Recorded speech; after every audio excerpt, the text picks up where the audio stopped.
Betul. Dari mana namanya, untuk Kalimantan Tengah, beberapa kasus pada saat saya tangani, Pak, untuk pada saat saya sebagai kepala BNN di Sulawesi Barat, itu juga barangnya melalui dari Malaysia, melalui Kalimantan Barat, masuk Kalimantan Tengah, masuk Kalimantan Selatan, nyebrang ke Sulawesi Selatan, baru masuk ke Sulawesi Barat. Itu contoh. Kemudian yang di sini kemarin juga jalurnya sama, Pak.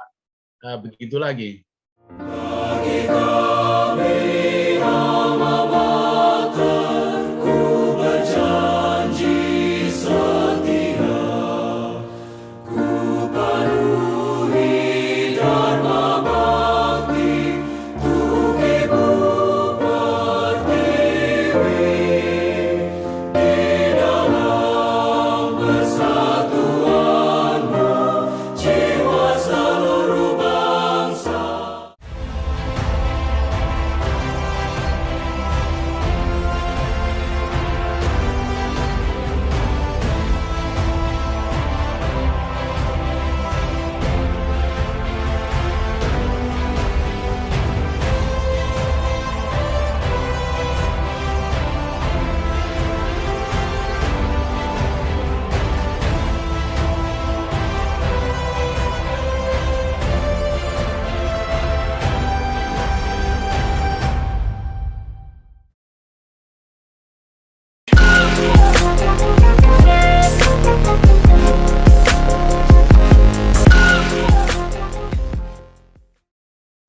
Assalamualaikum warahmatullahi wabarakatuh. Waalaikumsalam warahmatullahi wabarakatuh. Bersama saya Bambang Sadono di kanal Inspirasi untuk Bangsa. Mudah-mudahan kanal ini selalu bisa memberi inspirasi, motivasi, dan edukasi. Kami sudah mempersiapkan beberapa video wawancara untuk ikut memberi makna 73 tahun Universitas Gadjah Mada. Wawancara ini akan kami tayangkan di kanal Inspirasi untuk Bangsa dan kita persiapkan untuk menjadi buku. Merupakan kelanjutan dari buku pertama yang sudah terbit. Saat ini saya sudah bersama dengan salah seorang alumni Fakultas Biologi Universitas Gadjah Mada, yaitu Bapak Brigjen Polisi Sumirat Dwianto, Sarjana Sains MSc. Beliau saat ini adalah Kepala Badan Narkotika Nasional Provinsi Kalimantan Tengah. Apa kabar Pak Sumirat? Alhamdulillah baik Pak, sehat. Semoga Bapak juga sehat-sehat selalu. Ya, alhamdulillah. Mungkin Bapak bisa mulai cerita pengalaman atau kenangan ketika kuliah di UGM, kemudian merintis karir di kepolisian, saya lihat bertugas di banyak tempat, dan sampai saat ini menjadi Kepala Badan Narkotika Nasional Provinsi Kalimantan Tengah. Silakan Pak.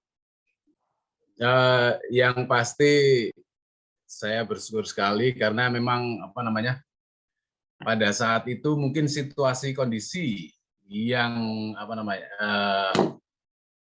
ekonomi orang tua ya bisa dikatakan.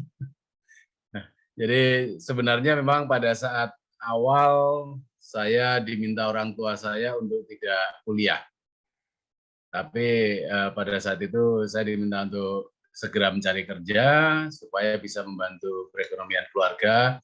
Namun demikian, saya berpikir memang ada tawaran pada saat itu untuk masuk di kepolisian.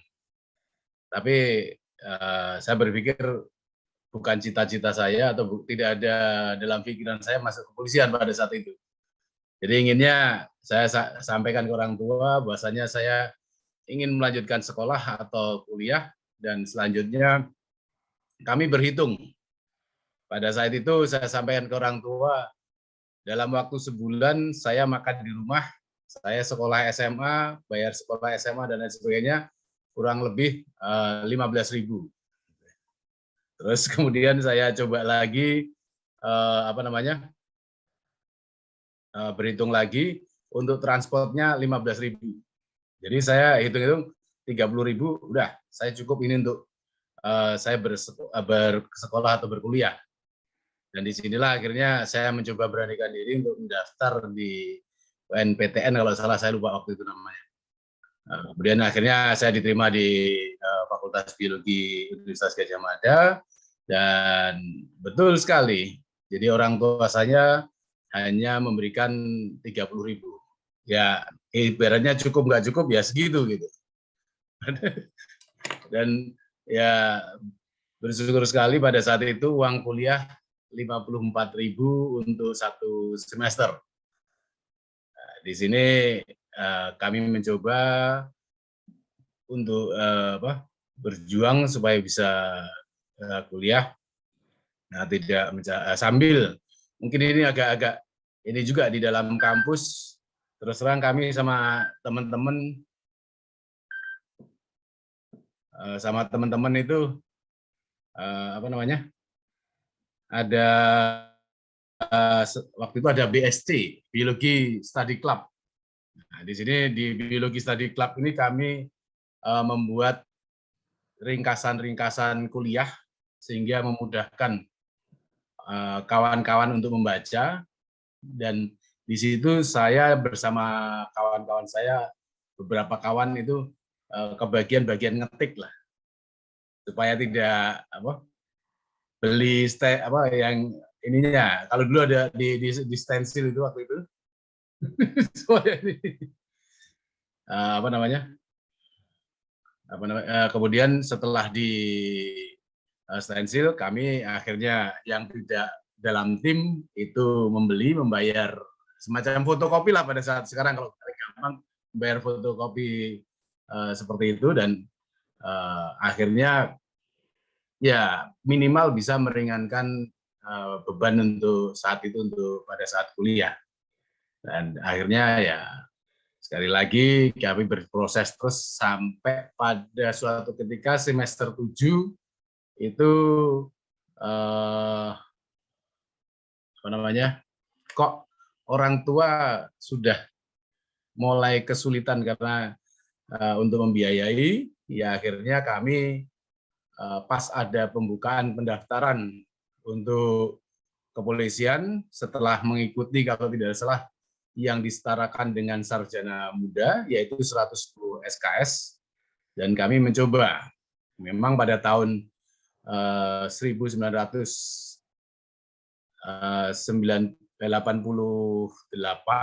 itu kami mencoba tes yang pertama, namun tidak diterima.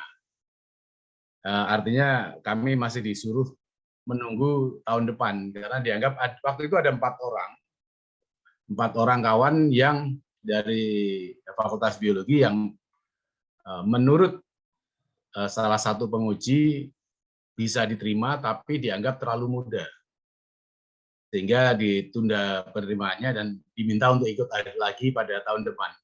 Dan memang pada saat tahun berikutnya, kami dari berempat, 3 orang yang mendaftarkan diri, itu ketiganya diterima. Jadi apa namanya, ya itulah jalan, sehingga pada saat tahun 89 kami daftar, diterima dan ikut pendidikan, selesai pada tanggal 28 Juni tahun 90. Jadi sehingga mulai saat itu kami melaksanakan pendidikan di Kodikal. Waktu itu programnya Spamilsuk Abri Angkatan ke-3.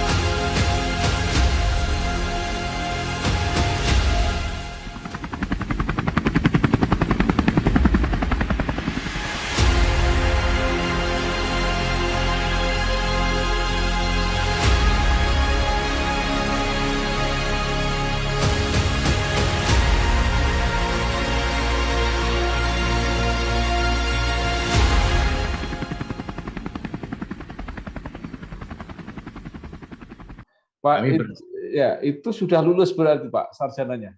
Belum. Disetarakan, jadi dengan 110 SKS itu disetarakan dengan sarjana muda waktu itu. Nah, disetarakan dengan sarjana muda, dan kami disebut dengan, atau sering disebut dengan perwira beasiswa. Jadi sering disebut dengan perwira beasiswa. Kalau programnya sekolah perwira angkat ABRI Angkatan ke-3 atau Spamilsuk, sekolah perwira militer sukarela. ABRI angkatan ketiga tahun 90 itu istilahnya pada saat itu. Jadi apa namanya? Akhirnya setelah melakukan pendidikan di Kodikal Surabaya pada tanggal 28 Juni tahun 1990 kami dilantik menjadi perwira pertama kepolisian dengan pangkat Letnan 2. Jadi ada beberapa kawan dari Gajah Mada cukup banyak pada saat itu. Cuman saya dari Fakultas Kedokteran. Setara dengan Akabri atau Akpol, Pak ya? Iya, Letnan kurang 2. lebih. Ya artinya untuk kepangkatan karena masih dianggap sarjana muda itu diberikan pangkat pertama yaitu Letnan 2. Kemudian kami masih menjadi perwira yang berada langsung di bawah Mabes ABRI pada saat itu di Jakarta. Setelah selesai, kami disekolahkan kembali, diminta kembali ke kampus untuk menyelesaikan S1-nya. Dan S1-nya diberi waktu 2 tahun berikutnya. Jadi pada saat itu kurang lebih ya, kami cuti bisa dikatakan hampir 6 bulan atau 1 tahun lah. Dengan proses tes segala macam kan nggak mungkin bisa ini. Jadi akhirnya kami bisa menyelesaikan pada bulan November tahun 1992 dan kami ditugaskan pertama kali di kedokteran Pusat Kedokteran Kepolisian Republik Indonesia. Jadi kami pada saat tes pertama kami memilih jadi mohon maaf, jadi urutan pilihan saya pada saat pertama itu tes pertama TNI Angkatan Darat, kemudian Angkatan Laut, Udara, baru Polri. Itu tes pertama kan kok nggak keterima. Nah, akhirnya saya balik lah. Yang tes kedua saya balik. Mana prioritasnya? Saya prioritaskan Polri dulu, kemudian Angkatan Udara, Laut, baru Angkatan Darat. Ya, itu ternyata memang harus dibalik. Kita nggak tahu, tapi itu prosesnya demikian. Dan selanjutnya setelah kami bertugas di kepolisian di Jakarta di Mabes Polri, kami pertama kali ditanya jurusannya apa, kemudian bidangnya apa. Kebetulan kami lulus pada saat itu dari Fakultas Biologi jurusan lingkungan. Dan di pendalaman kami terkait dengan pencemaran lingkungan, kami juga sempat mengambil kursus AMDAL pada saat itu. Ternyata pada saat bagian SDM Polri pada saat itu memerintahkan kami ke Dinas Kesehatan Polri, karena kebetulan pada saat itu baru saja melaksanakan pemeriksaan terkait dengan kasus pencemaran yang ada di Kepulauan Riau. Nah, kami masuklah di Dinas Kesehatan Polri dan bergabung bersama dengan teman yang berasal dari analis lingkungan. Ada satu teman yang sarjana D3 itu dari analis lingkungan yang dari Bogor, dan di situ bergabung di Dinas Kesehatan Polri lah. Kemudian bersama-sama dengan beliau kami mencoba mempelajari dan berproses sampai kami menjadi Kanit Pamedik, pengamanan medis. Pengamanan medis itu yaitu bertugas untuk mengamankan VVIP. Ya, sebelum diteruskan, Pak. Jadi berarti bukan Polri atau ABRI yang saat itu mencari jurusan biologi, tetapi pokoknya semua sarjana dan setelah diterima baru diarahkan, gitu, Pak. Pada saat itu ada ini pokoknya yang diterima fakultas atau jurusan A, B, C, D, E gitu kan, Pak. Nah, kami mendaftar, ternyata kita mungkin di bagian personelnya juga nggak tahu siapa yang waktu itu menerima bagian ini. Gitu. Karena waktu itu saya ceritakan kalau Polri itu membutuhkan sarjana-sarjana khususnya dari yang terkait dengan masalah lingkungan. Karena waktu itu kan AMDAL lagi rame-ramenya, nanti pasti akan banyak kasus pencemaran lingkungan yang muncul dan lain sebagainya. Tapi ternyata ya prosesnya seperti itu. Begitu masuk malah ditanya dulu. Nah, terus akhirnya di situ kami belajar mulai dari sanitasi makanan. Jadi setiap kursus-kursus yang agak berbau dengan masalah lingkungan dan teman-teman yang di Dinas Kesehatan Polri nggak mau berangkat pasti diserahkan ke saya. Udah, Sumirat aja yang berangkat. Saya tidak punya pikiran panjang. Yang penting apapun yang ditugaskan oleh pimpinan pasti tidak akan ada negatifnya. Ilmu itu kan pasti banyak positifnya kepada kita. Jadi mulai dari sanitasi lingkungan, masalah sanitasi makanan, kemudian masalah radiasi, masalah bioterorisme dan lain sebagainya, banyak sekali yang kasus kursus-kursus yang diberikan kepada saya. Dan intinya satu, saya nggak pernah mau menolak, Pak.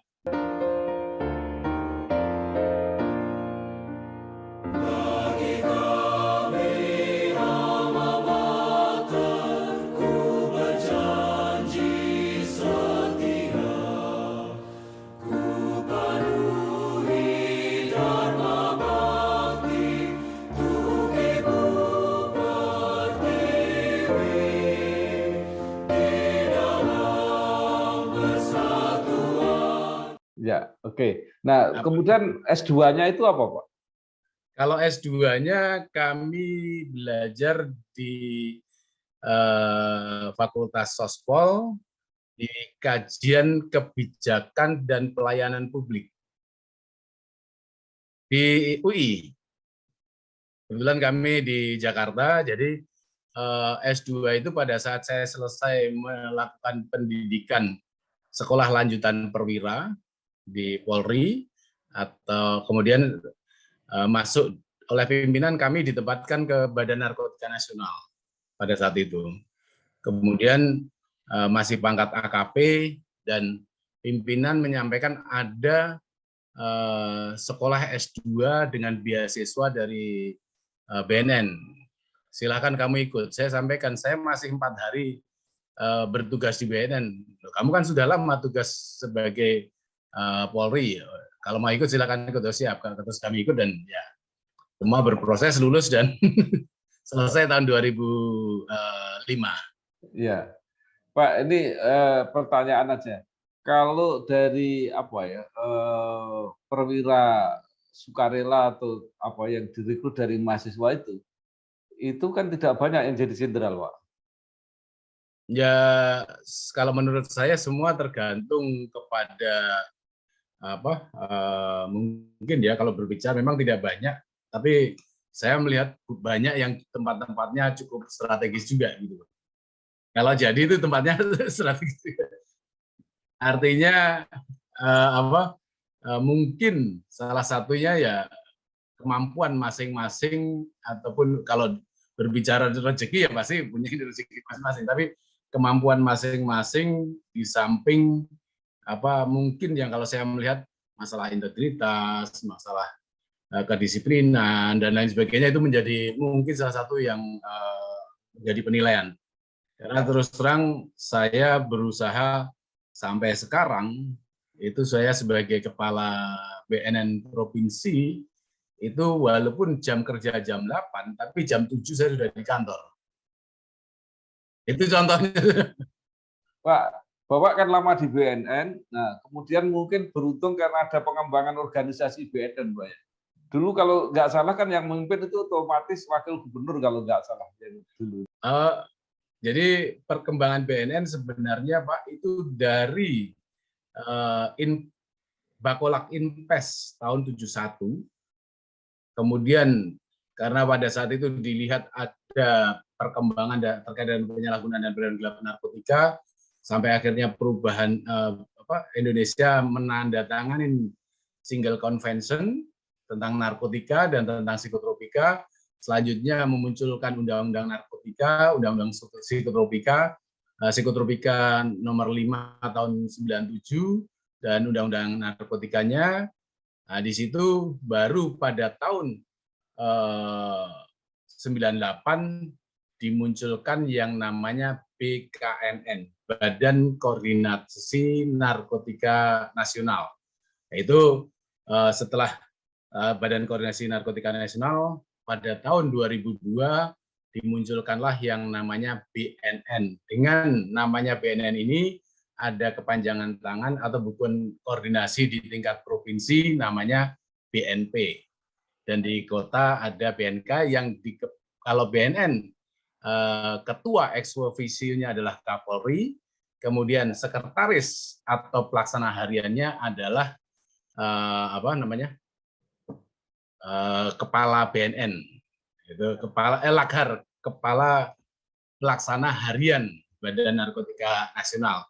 Kemudian yang di BNP karena sifatnya belum vertikal dipegang oleh wakil gubernur, dan di kabupaten kota wakil bupati atau wakil wali kota. Dan selanjutnya pada tahun 2009, mengingat perkembangan BNK pada saat itu hanya sedikit gubernur yang membangun atau mengembangkan BNP dan juga sedikit yang mengembangkan BNK. Akhirnya pada tahun 2009 dengan lahirnya Undang-Undang Narkotika nomor 35 tahun 2009, keluarlah Perpres nomor 23 tahun 2010 yang menyatakan BNK dihilangkan dan berubah menjadi BNNK dengan 2N, menjadi Badan Narkotika Nasional Provinsi, Badan Narkotika Nasional Kabupaten Kota, yang sifatnya adalah vertikal ke BNN pusat, sementara BNN sendiri berada dan bertanggung jawab langsung kepada Presiden Republik Indonesia. Jadi itu garisnya kurang lebih seperti itu, Pak.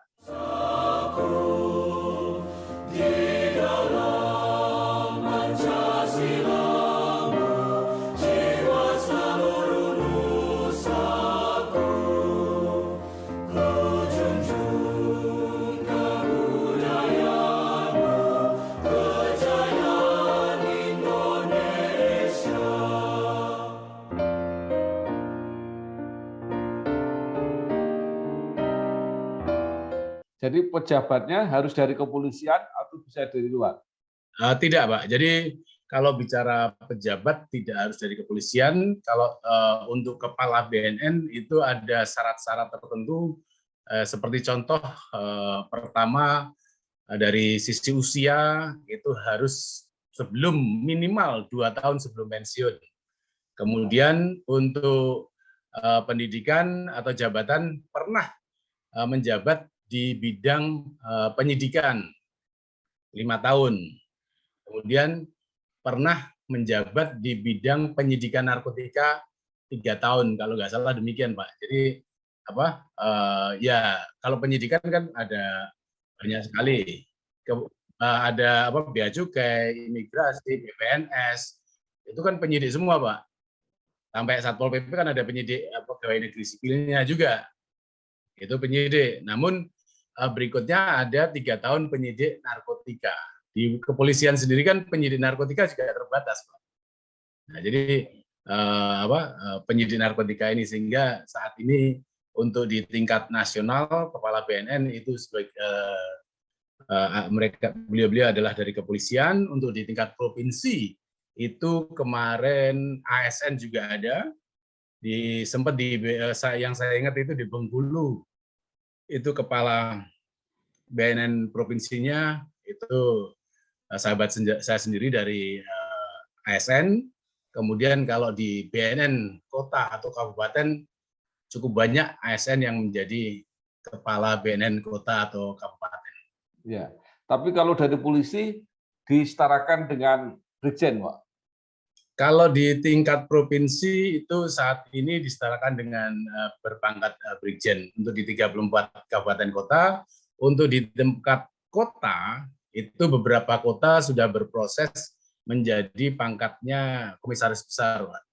untuk kota-kota besar. Kemudian untuk kabupaten itu AKBP. Nah, pertanyaan saya Pak, apakah semua provinsi disamakan? Karena kalau menurut saya seperti Kalimantan Tengah itu apa tantangan narkotikanya juga cukup Pak ya, cukup berat apa enggak gitu karena provinsi mungkin di daerah gitu. Jadi kita mungkin yang dilihat bukan provinsi daerahnya, tapi alur lintasannya, Pak. Jadi kalau kita lihat, kebetulan saya 2 kali sebagai kepala BNN di Kalimantan Tengah. Pada saat pangkat Kombes, kami pertama kali menjadi kepala BNNP adalah kepala BNNP Sulawesi Utara, 1 tahun 8 bulan, kemudian berpindah ke BNNP Kalimantan Tengah, itu sekitar 6 bulan. Kemudian kami menjadi Direktur Reserse Narkoba di Maluku Utara, dan berlanjut masuk ke Mabes Polri, kemarin berkesempatan pendidikan Lemhanas, baru masuk lagi ke Kepala BNNP Sulawesi Barat, dengan pangkat sudah naik menjadi Brigjen di Sulawesi Barat, dan masuk ke Kalimantan Tengah. Pada saat dahulu kami sudah melihat, contohnya sederhana, waktu tahun 2016 itu kami menemukan anak-anak muda yang menggunakan vape atau vape itu yang pada saat dites urin sudah positif. Dan mereka menggunakan cairan vape atau vape itu yang dipalsukan atau sengaja disamarkan. Contohnya disamarkan dengan tulisannya pada saat itu adalah Dinas Kesehatan RI. Padahal yang ada Dinas Kesehatan adalah di kabupaten atau kota atau provinsi. Kalau RI kan Kementerian Kesehatan. Dari situ saja sudah, begitu saya lihat sampulnya, ini udah barang palsu. Pasti ini kerjaan bandar, udah saya gitu kan. Itu pada saat itu. Jadi dan memang pada saat pertama kali saya melihat vape atau vape, saya punya pemikiran barang ini mudah sekali untuk dijadikan alat oleh bandar atau pengedar memasukkan narkotika ke dalam cairannya, sehingga anak-anak kita yang dalam tanda kutip diiming-imingi untuk merubah pola merokok tradisional menjadi ke rokok elektrik. Itu kan dulu ramai sekali, supaya mengurangi nggak merokok pakai rokok elektrik. Ya baik Pak. Ya, nggak masalah. Kalau dilihat dari lintasan, memang banyak sekali cerita lintasan yang lewat Kalimantan. Betul. Dari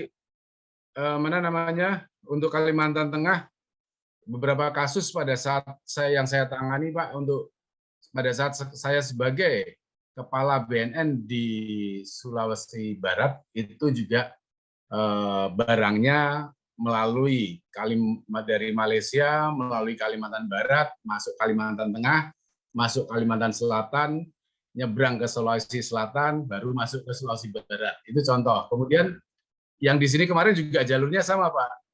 Begitu lagi. Bagi kami alma mater, ku berjanji setia, ku penuhi dharma bakti, untuk Ibu Pertiwi, di dalam persatuanmu, jiwa seluruh bangsa. Pertanyaan saya begini, Pak, apa bedanya antara BNN dan kepolisian ketika menangani masalah-masalah narkotika? Yang pasti kalau BNN itu memiliki 4 fungsi, Pak. Pertama adalah pencegahan, yaitu pencegahan memberikan komunikasi, edukasi, sosialisasi, dan advokasi kepada lembaga, kementerian, BUMN, BUMD, dan seluruhnya, termasuk juga kepada masyarakat, baik dengan berbagai cara atau tingkatan, mulai di lingkungan sekolah, di lingkungan rumah tangga, di lingkungan pekerja, di lingkungan masyarakat, komunitas, dan lain sebagainya. Ini kita masuk bidang pencegahan. Kemudian yang kedua adalah bidang pemberdayaan masyarakat.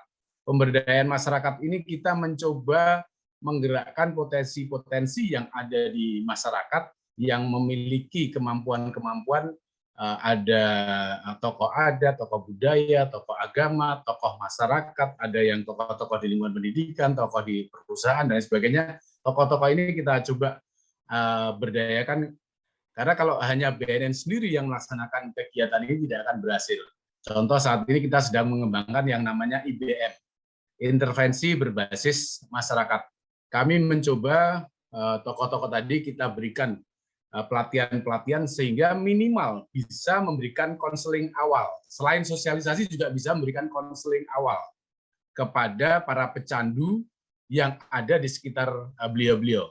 Sehingga kita ketahui luas wilayah Indonesia yang demikian luas, dengan misalkan contoh kalau di Kalimantan Tengah ini di Murung Raya itu 8-9 jam, di sana belum ada BNNK-nya, itu harus datang ke provinsi 8 atau 9 jam. Itu pasti nggak mungkin ini ya. Oleh karena itu kita berdayakan tokoh-tokoh yang ada di sana. Kemudian termasuk rumah sakit, kemudian puskesmas kita berdayakan, itu pemberdayaan masyarakat. Yang kemudian tugas ketiga adalah rehabilitasi. Kita melaksanakan rehabilitasi para pecandu atau korban penyalahgunaan narkotika. Di sini saat ini BNN memiliki 6 tempat layanan rehabilitasi, yaitu Balai Besar Rehabilitasi yang ada di Bogor, kemudian Balai Rehabilitasi yang ada di Badoka, Makassar, di Tanah Merah, Kalimantan Timur. Untuk wilayah Kalimantan ada di Kalimantan Timur, wilayah Makassar tadi Sulawesi ada di Makassar, kemudian wilayah Sumatera Utara ada di Medan, Riau dan sekitarnya ada di Batam, Kepri, kemudian juga ada di wilayah Lampung.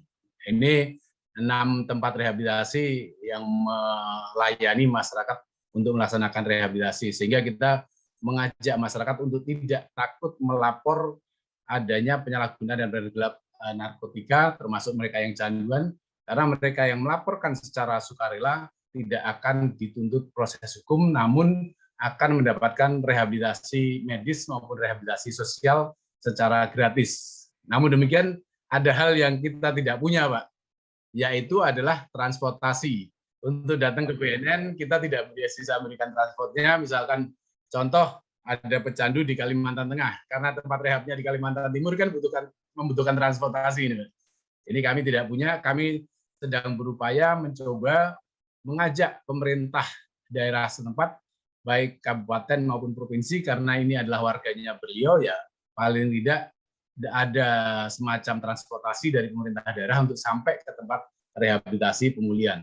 Yang keempat, tugas BNN adalah pemberantasan jaringan sindikat narkoba. Sehingga di sini yang paling membedakan ya, kalau di kepolisian tugasnya adalah melakukan pengungkapan kasus tindak pidana narkotika, tapi untuk unsur pencegahan, rehabilitasi, pemberdayaan masyarakat itu tidak ada atau sangat minim di tugas di kepolisian. Mungkin itu, Pak. Ya, baik. Nah, mumpung ketemu Bapak yang ahli biologi ya, kemarin kan ada perdebatan mengenai ganja itu, Pak. Siap. Jadi kan ada yang mengusulkan ganja itu boleh untuk pengobatan. Itu sebenarnya isinya apa itu? Jadi kalau yang saya baca itu memang banyak kandungan yang ada di ganja. Memang dan saat ini kalau kita bicara undang-undang, kita bekerja berdasarkan peraturan perundangan yang berlaku, yaitu ganja saat ini masuk ke dalam narkotika golongan 1, sehingga itu tidak boleh untuk kepentingan medis, hanya boleh untuk penelitian dan pengembangan ilmu pengetahuan. Itu yang menjadi aturan. Namun demikian, kalau kita baca lebih dalam lagi, memang ada penelitian di beberapa negara bagian. Jadi kadang-kadang kan yang dimunculkan adalah ini, Pak, di Amerika tidak semuanya, hanya beberapa negara bagian. Kemudian contoh di Belanda legal. Sebenarnya menurut saya itu bisa dikatakan tidak ada satupun negara yang melegalkan narkotika. Yang dilakukan adalah pembatasan. Pembatasan seperti di Belanda itu dibatasi tempat pembeliannya, dibatasi jumlah pembeliannya, dibatasi usia pembelinya, dibatasi pemakaian atau kadar yang dia gramnya itu. Itu jadi ada beberapa pembatasan yang dilakukan. Nah itu kalau dalam tanda legal kan seperti minuman dalam kemasan di mana-mana ada.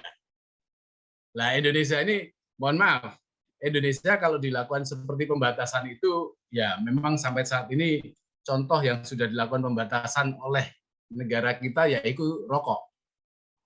Rokok sudah tertulis 18+. Tapi anak SD beli rokok juga dilayani. Artinya kesadaran antara dua belah pihak ini harus sinkron. Kemudian orang tua yang di Indonesia masih menyuruh anaknya beli rokok, masih menyuruh anaknya beli obat, sehingga banyak sekali hal-hal, misalkan ada obat-obatan yang inginnya kami membatasi sehingga tidak terjadi penyalahgunaan obat-obatan yang dijual bebas oleh anak-anak. Ini saat ini kan banyak sekali obat-obatan yang dijual bebas tapi disalahgunakan oleh adik-adik kita atau anak-anak kita, sehingga anak-anak kita banyak sekali ibaratnya menyalahgunakan obat tersebut, dan akhirnya dalam tanda kutip orang-orang selalu bilang adik-adik kita sedang teler ini.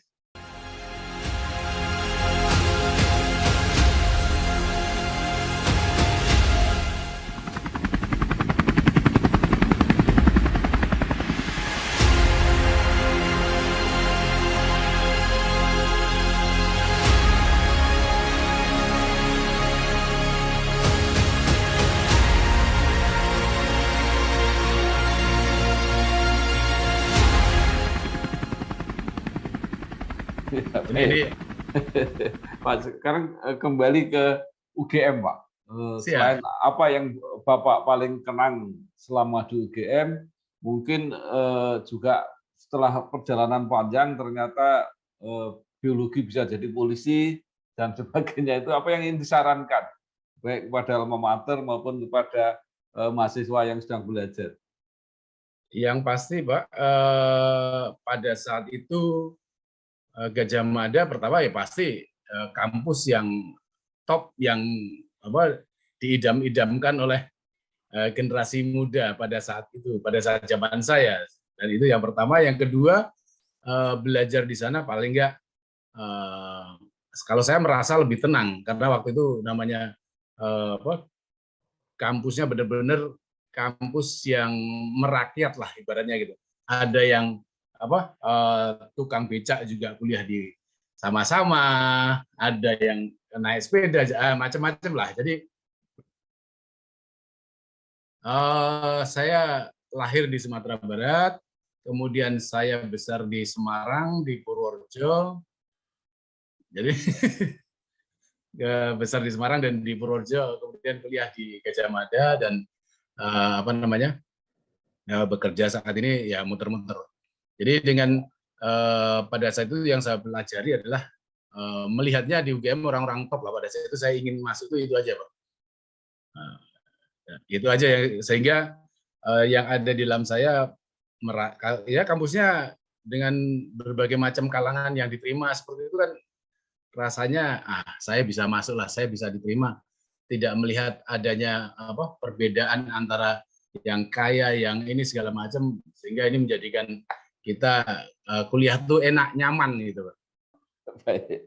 Baik, terima kasih sekali Bapak Brigjen Polisi Sumiradrianto, Sarjana Sains MSc, Kepala Badan Narkotika Nasional Provinsi Kalimantan Tengah. Mohon izin, Pak. Ya, jadi kalau bicara terkait dengan biologi tadi kan belum masuk, Pak. Jadi mohon izin dengan adanya terkait saya di kepolisian ini, banyak hal yang bisa diperbuat oleh teman-teman yang berkuliah di biologi di Gajah Mada ini. Itu ada pertama terkait dengan masalah mikrobiologi atau mohon maaf bioteknologi, yaitu DNA. DNA banyak sekali bisa mengungkap kasus tindak pidana yang terjadi di negara kita. Karena kita ketahui kasus-kasus pembunuhan, kasus pemerkosaan, pencurian, kemudian bayi tertukar, kemudian terjadinya disaster victim, seperti adanya korban kebakaran kembang api, adanya jatuhnya pesawat Lion, dan lain sebagainya. Banyak sekali kasus yang bisa kita analisa terkait dengan DNA yang ada. Kemudian di bidang narkotika ini juga banyak kasus, banyak hal yang bisa kita pelajari. Seperti mulai dari taksonomi tumbuhan atau morfologi. Itu kita ketahui kalau kita belajar taksonomi itu ada termasuk biokimianya, masuk di sana ada metabolit-metabolit yang memunculkan tanaman-tanaman yang mengandung alkaloid, dan alkaloid itu bisa dipelajari apakah alkaloidnya masuk ke dalam narkotika atau tidak. Harapannya di sini juga teman-teman dari biologi bisa memunculkan. Kemudian terkait dengan morfologi atau taksonomi, itu tumbuhan-tumbuhan tersebut seperti apa ciri-cirinya sehingga termasuk kelompok mana, genus mana, famili mana, dan sebagainya. Ini bisa karena kita ketahui di Indonesia kan dengan hutan yang tropis banyak sekali tanaman tersebut yang memungkinkan orang-orang menyalahgunakan. Dan ini menjadi satu hal yang terpenting, yang cukup penting di sini, sehingga kita bisa mengembangkan hal tersebut untuk di kepentingan di kepolisian.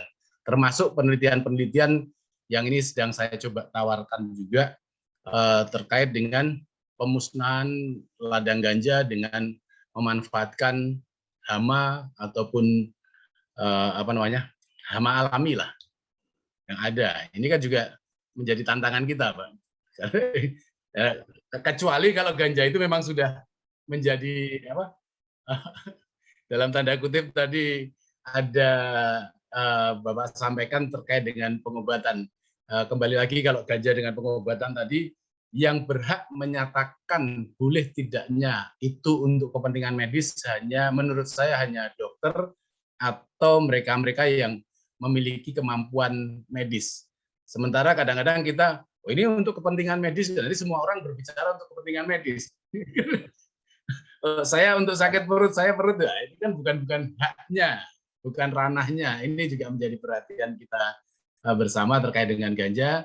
Yang pasti saat ini memang kemarin yang agak saya soroti juga beberapa penulisan yang menyatakan ganja sudah tidak digolongkan lagi oleh PBB ke dalam narkotika yang sangat berbahaya. Tapi tulisan itu hanya dipenggal sampai di situ. Sebenarnya masih ada panjangnya, yaitu namun ganja masih ditempatkan sebagai narkotika yang masuk dalam golongan bahaya. Ini contoh, Pak. Jadi ini media, saya lihat media dan yang ingin mempromosikan ganja itu memenggal kata-kata itu tapi tidak memanjangkan. Ini menjadi bias artinya. Nah, inilah yang perlu beberapa hal yang mungkin menjadi pembelajaran kita, Pak. Baik, terima kasih sekali, Pak. Menarik sekali, tapi sayang waktunya yang terbatas. Jadi banyak sekali yang sudah kita dapatkan, terutama menyangkut edukasi yang diberikan oleh Brigjen Pol Sumiradrianto, Sarjana Sains MSc, yang memang jabatannya adalah Kepala Badan Narkotika Nasional Provinsi Kalimantan Tengah. Sesuai dengan fungsinya, sesuai dengan latar belakang pendidikannya yang biologi, jadi memang sangat menguasai beliau. Sekali lagi terima kasih, Pak, dan sukses. Selamat bekerja. Terima kasih, Pak. Waalaikumsalam warahmatullahi wabarakatuh. Salam sehat.